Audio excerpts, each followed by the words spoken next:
Mass Maharaj Raviteja గారి eagle cinema 6 రోజుల్లో ఎన్ని కోట్లు కలెక్ట్ చేసింది? ఈగల్ సినిమా హిట్ అవ్వాలంటే మరిన్ని కోట్లు రాబట్టాల్సింది. ఈగల్ సినిమా రికవరీ చేయడం అన్ని కోట్లు సాధ్యమైనా ఒకవేళ సాధ్యం చేయగలిగితే ఇంకా ఎన్ని రోజులకైతే సాధ్యం చేయగలదు?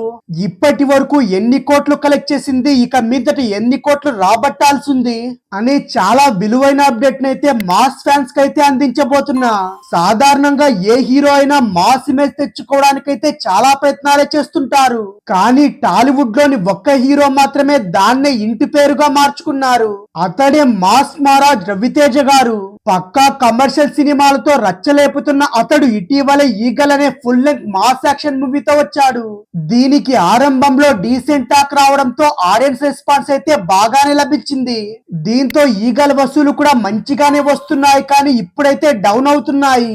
మరి ఈగల్ సినిమాకు 6 రోజుల బాక్స్ ఆఫీస్ రిపోర్ట్ నైతే చూసేయండి. రవితేజ గారు హీరోగా నటించిన హాలీవుడ్ రేంజ్ యాక్షన్ మూవీనే ఈగల్. కార్తిక్ ఘట్టంనే తెరకెక్కించిన ఈ సినిమానైతే పీపుల్ మీడియా ఫ్యాక్టరీ బ్యానర్ పై టీజీ విశ్వప్రసాద్ నిర్మించారు.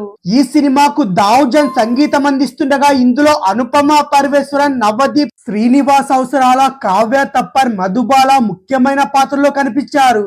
ఇక రవితేజ గారి ఈగల్ సినిమాకు నైజాం లో 6 కోట్లు, సీడెడ్ లో 2.50 కోట్లు, ఆంధ్రప్రదేశ్ మిగిలిన ప్రాంతాల్లో కలిపి 8.50 కోట్ల బిజినెస్ అయితే జరిగింది. ఇలా మొత్తంగా తెలుగులో 17 కోట్లకైతే అమ్ముడైంది.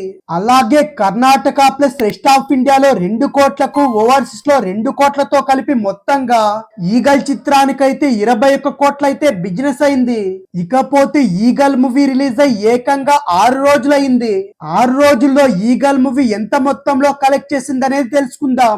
మాస్ మహారాజ్ రవితేజ గారు హీరోగా కార్తిక్ ఘట్టంనేని ఈగల్ సినిమాకు దర్శకత్వం వహించిన ఈ సినిమాకైతే 6వ రోజు రెస్పాన్స్ అయితే తగ్గిపోయిందని కూడా చెప్పొచ్చు. ఫలితంగా ఈగల్ చిత్రానికైతే ఆంధ్రప్రదేశ్, తెలంగాణలో కలిపి 40 లక్షల షేర్ మాత్రమే వసూలైంది. ప్రపంచవ్యాప్తంగా అన్ని ఏరియాలు కలిపి 50 లక్షల వరకే వసూలు చేసింది. ఇలా ఇప్పటి వరకు 14 కోట్ల మాత్రమే రాబట్టింది.